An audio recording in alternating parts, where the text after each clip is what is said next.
Republic Kannada launch ಆಗಿ 1 ವರ್ಷ ಆಗಿದೆ ಈಗ. ಇವತ್ತು ಈ ವೇದಿಕೆಯಿಂದ ಒಂದು ವಿಷಯ ನಾನು ಹೇಳೋಕ್ಕೆ ಇಷ್ಟಪಡ್ತೀನಿ. ಕನ್ನಡ ಮಾಧ್ಯಮದಲ್ಲಿ ಯಾವುದೇ ಚಾನಲ್ ನೀವು ನೋಡಿ, ಎಲ್ಲ ಚಾನಲ್ ಬಂತು, ಚಾನಲ್ ಹೋಯಿತು, ನಾನು ಜಾಸ್ತಿ ಹೇಳಲ್ಲ ಅದ್ರ ಬಗ್ಗೆ. ಬಟ್ ಒಂದು ವಿಷಯ ನಾನು ಹೇಳೋಕ್ಕೆ ಇಷ್ಟಪಡ್ತೀನಿ. ಈ ಇಂಡಸ್ಟ್ರಿಯಲ್ಲಿ 1 ವರ್ಷದಲ್ಲಿ ರಿಪಬ್ಲಿಕ್ ಕನ್ನಡ ಮಾಡಿರೋ ಇಂಪ್ಯಾಕ್ಟ್ ಯಾವ ಚಾನಲ್ ಕೂಡ ಮಾಡಿಲ್ಲ.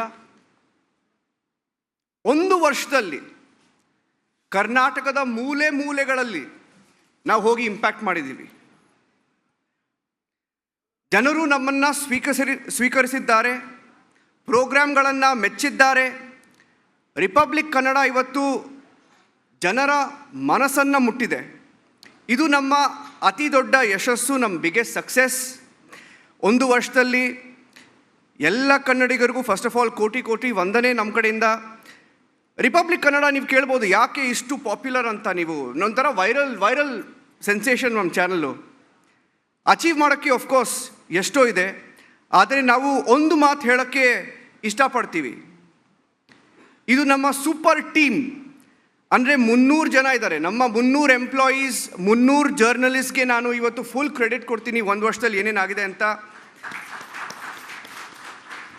ಅವರಿಲ್ಲದೆ ನಾವು ಇಷ್ಟು ದೂರ ಬರೋಕ್ಕೆ ಫಸ್ಟ್ ಆಫ್ ಆಲ್ ಆಗ್ತಿರಲಿಲ್ಲ. ಈಗ ರಿಪಬ್ಲಿಕ್ ಮೀಡಿಯಾ ನೆಟ್ವರ್ಕ್ ಇವತ್ತು ಭಾರತದ ನಂಬರ್ 1 ನ್ಯೂಸ್ ನೆಟ್ವರ್ಕ್ ಆಗಿದೆ. ನಾವು ಇವತ್ತು ಆ್ಯಸ್ ಆಫ್ ಟುಡೇ 43 ಕೋಟಿ ಜನರನ್ನು ನಾವು ರೀಚ್ ಮಾಡ್ತೀವಿ. ಇವತ್ತು ನ್ಯೂಸ್ ಅಂದರೆ, ನೀವು ಯಾರು ಕೇಳಿದ್ದು ನ್ಯೂಸ್ ಅಂದರೆ ಯಾವ ಚಾನಲ್ ಹಾಕ್ತಾರೆ ಅಂತ. ನೀವು ಭಾಷೆ, ಕನ್ನಡ ಭಾಷೆಯಲ್ಲಿ ಹೇಳ್ಬೋದು, ಇಂಗ್ಲೀಷಲ್ಲಿ ಆಗ್ಬೋದು, ಬಾಂಗ್ಲಾಲಾಗ್ಬೋದು, ಹಿಂದಿಯಲ್ಲಾಗ್ಬೋದು. ನ್ಯೂಸ್ ಅಂದರೆ ಇವತ್ತು ರಿಪಬ್ಲಿಕ್. News means republic. ಈಗಷ್ಟೇ ನಾವು ನೋಯ್ಡಾದಲ್ಲಿ ಏಷ್ಯಾದ ಅತಿ ದೊಡ್ಡ ನ್ಯೂಸ್ ಸೆಂಟರ್ ಕಟ್ಟಿದ್ದೇವೆ ನಾವು. BBC-ಗಿಂತ, CNN-ಗಿಂತ, ಅಲ್ ಜಜೀರಾಕ್ಕಿಂತ ದೊಡ್ಡದಾಗಿರೋ ನ್ಯೂಸ್ ಸೆಂಟರ್ ಇವತ್ತು ರಿಪಬ್ಲಿಕ್ ನ್ಯೂಸ್ ಸೆಂಟರ್ ನೋಯ್ಡಾದಲ್ಲಿದೆ. ಡೆಲ್ಲಿಯಲ್ಲಿ ಇದ್ಕೊಂಡು ನಾವು ಈಗ ವಿದೇಶಕ್ಕೆ ನ್ಯೂಸ್ ಕೊಡೋಕ್ಕೆ ರೆಡಿಯಾಗಿದ್ದೇವೆ. ಇದು ದೇಶದ ಹೆಮ್ಮೆ. ಕನಸಿನ ಕರ್ನಾಟಕ ಮಹಾಸಂಗಮ, ಯಾಕೆ ನಾವು ಎಲ್ಲ ಈ ವೇದಿಕೆಯಲ್ಲಿ ಇದ್ದೇವೆ ಅಂತ ನೀವು ಕೇಳಬಹುದು. ನಾವು ವರ್ಷದ 365 ದಿವಸ ನ್ಯೂಸ್ ಮಾಡ್ತೀವಿ, ಕಾಂಟ್ರವರ್ಸಿ ಹುಡುಕ್ತೀವಿ, ಪಾಲಿಟಿಕ್ಸ್ ಕವರ್ ಮಾಡ್ತೀವಿ, ಜನರ ಸಮಸ್ಯೆಗಳನ್ನು ಕವರ್ ಮಾಡ್ತೀವಿ, ಪರಿಹಾರ ಕೊಡ್ತೀವಿ. ಆದರೆ ಯಾವ ಚಾನಲ್ ಕೂಡ ನೀವು ನೋಡಿ, ಎಲ್ಲ ಕಡೆ ನೋಡಿ, ನೀವು ಯೋಚನೆ ಮಾಡಿ, ಯಾವ ಚಾನಲ್ ಕೂಡ ಕರ್ನಾಟಕದ ಬಗ್ಗೆ, ಕನ್ನಡಿಗರ ಬಗ್ಗೆ, ನೆಲ ಜಲ ಅಭಿವೃದ್ಧಿ ಹೇಗಿರಬೇಕು ಅಂತ ಯೋಚನೆ ಮಾಡಲ್ಲ. ಟೈಮೇ ಇಲ್ಲ ನ್ಯೂಸ್ ಚಾನಲ್ಗಳಿಗೆ. ಸೊ ಈ ಮಹಾವೇದಿಕೆಯಲ್ಲಿ ಈ ನಾಡು ಕಟ್ಟಿರೋರು ಎಲ್ಲರೂ ಈ ವೇದಿಕೆಯಲ್ಲಿ ಕನಸಿನ ಕರ್ನಾಟಕ ಬಗ್ಗೆ ಮುಂದೆ ಏನು ಮಾಡಬೇಕು ಅಂತ ನಾವು ಇವತ್ತು ರಿಪಬ್ಲಿಕ್ ಕನ್ನಡದಲ್ಲಿ ಬರೀ ಕನಸಿನ ಕರ್ನಾಟಕದ ಬಗ್ಗೆ ಚರ್ಚೆ ಮಾಡೋಣ ಅಂತ ಹೇಳ್ಕೊಂಡು ಶುರು ಮಾಡೋಣ. Sameera, thank you so. Republic Kannada launch ಆಗಿ 1 ವರ್ಷ ಆಗಿದೆ ಈಗ. ಇವತ್ತು ಈ ವೇದಿಕೆಯಿಂದ ಒಂದು ವಿಷಯ ನಾನು ಹೇಳೋಕ್ಕೆ ಇಷ್ಟಪಡ್ತೀನಿ. ಕನ್ನಡ ಮಾಧ್ಯಮದಲ್ಲಿ ಯಾವುದೇ ಚಾನಲ್ ನೀವು ನೋಡಿ, ಎಲ್ಲ ಚಾನಲ್ ಬಂತು, ಚಾನಲ್ ಹೋಯಿತು, ನಾನು ಜಾಸ್ತಿ ಹೇಳಲ್ಲ ಅದ್ರ ಬಗ್ಗೆ. ಬಟ್ ಒಂದು ವಿಷಯ ನಾನು ಹೇಳೋಕ್ಕೆ ಇಷ್ಟಪಡ್ತೀನಿ. ಈ ಇಂಡಸ್ಟ್ರಿಯಲ್ಲಿ 1 ವರ್ಷದಲ್ಲಿ ರಿಪಬ್ಲಿಕ್ ಕನ್ನಡ ಮಾಡಿರೋ ಇಂಪ್ಯಾಕ್ಟ್ ಯಾವ ಚಾನಲ್ ಕೂಡ ಮಾಡಿಲ್ಲ. 1 ವರ್ಷದಲ್ಲಿ ಕರ್ನಾಟಕದ ಮೂಲೆ ಮೂಲೆಗಳಲ್ಲಿ ನಾವು ಹೋಗಿ ಇಂಪ್ಯಾಕ್ಟ್ ಮಾಡಿದ್ದೀವಿ. ಜನರು ನಮ್ಮನ್ನು ಸ್ವೀಕರಿಸಿದ್ದಾರೆ, ಪ್ರೋಗ್ರಾಮ್ಗಳನ್ನು ಮೆಚ್ಚಿದ್ದಾರೆ. ರಿಪಬ್ಲಿಕ್ ಕನ್ನಡ ಇವತ್ತು ಜನರ ಮನಸ್ಸನ್ನು ಮುಟ್ಟಿದೆ. ಇದು ನಮ್ಮ ಅತಿ ದೊಡ್ಡ ಯಶಸ್ಸು, ನಮ್ಮ ಬಿಗ್ಗೆಸ್ಟ್ ಸಕ್ಸಸ್. 1 ವರ್ಷದಲ್ಲಿ ಎಲ್ಲ ಕನ್ನಡಿಗರಿಗೂ ಫಸ್ಟ್ ಆಫ್ ಆಲ್ ಕೋಟಿ ವಂದನೆ ನಮ್ಮ ಕಡೆಯಿಂದ. ರಿಪಬ್ಲಿಕ್ ಕನ್ನಡ ನೀವು ಕೇಳ್ಬೋದು ಯಾಕೆ ಇಷ್ಟು ಪಾಪ್ಯುಲರ್ ಅಂತ. ನೀವು ಒಂಥರ ವೈರಲ್ ಸೆನ್ಸೇಷನ್ ನಮ್ಮ ಚಾನಲ್ಲು. ಅಚೀವ್ ಮಾಡೋಕ್ಕೆ ಆಫ್ಕೋರ್ಸ್ ಎಷ್ಟೋ ಇದೆ, ಆದರೆ ನಾವು ಒಂದು ಮಾತು ಹೇಳೋಕ್ಕೆ ಇಷ್ಟಪಡ್ತೀವಿ. ಇದು ನಮ್ಮ ಸೂಪರ್ ಟೀಮ್. ಅಂದರೆ 300 ಜನ ಇದ್ದಾರೆ. ನಮ್ಮ 300 ಎಂಪ್ಲಾಯೀಸ್, 300 ಜರ್ನಲಿಸ್ಟ್ಗೆ ನಾನು ಇವತ್ತು ಫುಲ್ ಕ್ರೆಡಿಟ್ ಕೊಡ್ತೀನಿ ಒಂದು ವರ್ಷದಲ್ಲಿ ಏನೇನಾಗಿದೆ ಅಂತ.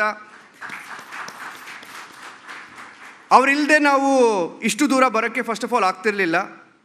ಈಗ ರಿಪಬ್ಲಿಕ್ ಮೀಡಿಯಾ ನೆಟ್ವರ್ಕ್ ಇವತ್ತು ಭಾರತದ ನಂಬರ್ 1 ನ್ಯೂಸ್ ನೆಟ್ವರ್ಕ್ ಆಗಿದೆ. ನಾವು ಇವತ್ತು ಆ್ಯಸ್ ಆಫ್ ಟುಡೇ 43 ಕೋಟಿ ಜನರನ್ನು ನಾವು ರೀಚ್ ಮಾಡ್ತೀವಿ. ಇವತ್ತು ನ್ಯೂಸ್ ಅಂದರೆ, ನೀವು ಯಾರನ್ನಾರು ಕೇಳಿ ನ್ಯೂಸ್ ಅಂದರೆ ಯಾವ ಚಾನಲ್ ಹಾಕ್ತಾರೆ ಅಂತ, ನೀವು ಭಾಷೆ ಕನ್ನಡ ಭಾಷೆಯಲ್ಲಿ ಹೇಳ್ಬೋದು, ಇಂಗ್ಲೀಷಲ್ಲಿ ಆಗ್ಬೋದು, ಬಾಂಗ್ಲಾಲಾಗ್ಬೋದು, ಹಿಂದಿಯಲ್ಲಾಗ್ಬೋದು. ನ್ಯೂಸ್ ಅಂದರೆ ಇವತ್ತು ರಿಪಬ್ಲಿಕ್. News means republic. ಈಗಷ್ಟೇ ನಾವು ನೋಯ್ಡಾದಲ್ಲಿ ಏಷ್ಯಾದ ಅತಿ ದೊಡ್ಡ ನ್ಯೂಸ್ ಸೆಂಟರ್ ಕಟ್ಟಿದ್ದೇವೆ ನಾವು. BBC-ಕ್ಕಿಂತ, CNN-ಕ್ಕಿಂತ, ಅಲ್ ಜಜೀರಾಕ್ಕಿಂತ ದೊಡ್ಡದಾಗಿರೋ ನ್ಯೂಸ್ ಸೆಂಟರ್ ಇವತ್ತು ರಿಪಬ್ಲಿಕ್ ನ್ಯೂಸ್ ಸೆಂಟರ್ ನೋಯ್ಡಾದಲ್ಲಿದೆ. ಡೆಲ್ಲಿಯಲ್ಲಿ ಇದ್ಕೊಂಡು ನಾವು ಈಗ ವಿದೇಶಕ್ಕೆ ನ್ಯೂಸ್ ಕೊಡೋಕ್ಕೆ ರೆಡಿಯಾಗಿದ್ದೇವೆ. ಇದು ದೇಶದ ಹೆಮ್ಮೆ. ಕನಸಿನ ಕರ್ನಾಟಕ ಮಹಾಸಂಗಮ, ಯಾಕೆ ನಾವು ಎಲ್ಲ ಈ ವೇದಿಕೆಯಲ್ಲಿ ಇದ್ದೇವೆ ಅಂತ ನೀವು ಕೇಳಬಹುದು. ನಾವು ವರ್ಷದ 365 ದಿವಸ ನ್ಯೂಸ್ ಮಾಡ್ತೀವಿ, ಕಾಂಟ್ರವರ್ಸಿ ಹುಡುಕ್ತೀವಿ, ಪಾಲಿಟಿಕ್ಸ್ ಕವರ್ ಮಾಡ್ತೀವಿ, ಜನರ ಸಮಸ್ಯೆಗಳನ್ನು ಕವರ್ ಮಾಡ್ತೀವಿ, ಪರಿಹಾರ ಕೊಡ್ತೀವಿ. ಆದರೆ ಯಾವ ಚಾನಲ್ ಕೂಡ ನೀವು ನೋಡಿ, ಎಲ್ಲ ಕಡೆ ನೋಡಿ, ನೀವು ಯೋಚನೆ ಮಾಡಿ, ಯಾವ ಚಾನಲ್ ಕೂಡ ಕರ್ನಾಟಕದ ಬಗ್ಗೆ, ಕನ್ನಡಿಗರ ಬಗ್ಗೆ, ನೆಲ ಜಲ ಅಭಿವೃದ್ಧಿ ಹೇಗಿರಬೇಕು ಅಂತ ಯೋಚನೆ ಮಾಡಲ್ಲ. ಟೈಮೇ ಇಲ್ಲ ನ್ಯೂಸ್ ಚಾನಲ್ಗಳಿಗೆ. ಸೊ ಈ ಮಹಾವೇದಿಕೆಯಲ್ಲಿ ಈ ನಾಡು ಕಟ್ಟಿರೋರು ಎಲ್ಲರೂ ಈ ವೇದಿಕೆಯಲ್ಲಿ ಕನಸಿನ ಕರ್ನಾಟಕ ಬಗ್ಗೆ ಮುಂದೆ ಏನು ಮಾಡಬೇಕು ಅಂತ ನಾವು ಇವತ್ತು ರಿಪಬ್ಲಿಕ್ ಕನ್ನಡದಲ್ಲಿ ಬರೀ ಕನಸಿನ ಕರ್ನಾಟಕದ ಬಗ್ಗೆ ಚರ್ಚೆ ಮಾಡೋಣ ಅಂತ ಹೇಳ್ಕೊಂಡು ಶುರು ಮಾಡೋಣ.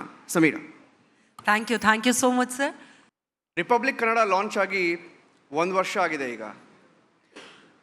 ಇವತ್ತು ಈ ವೇದಿಕೆಯಿಂದ ಒಂದು ವಿಷಯ ನಾನು ಹೇಳೋಕ್ಕೆ ಇಷ್ಟಪಡ್ತೀನಿ.